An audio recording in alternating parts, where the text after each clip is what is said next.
విడు మొరటోడు అని వాళ్ళు వీళ్ళు ఎన్నెన్ని అన్న పసి పిల్లవాడు నవాడు.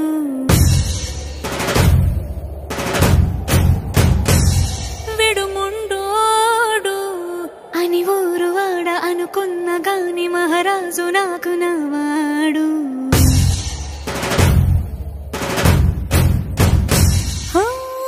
మాట పెడుసైనా మనసులో వెన్న రాయిలా ఉన్నవాడిలోన దేవుడెవరికి తెలుసును నాకన్నా. సూసేకి అగ్గిరవ్వ మాదిరే ఉంటా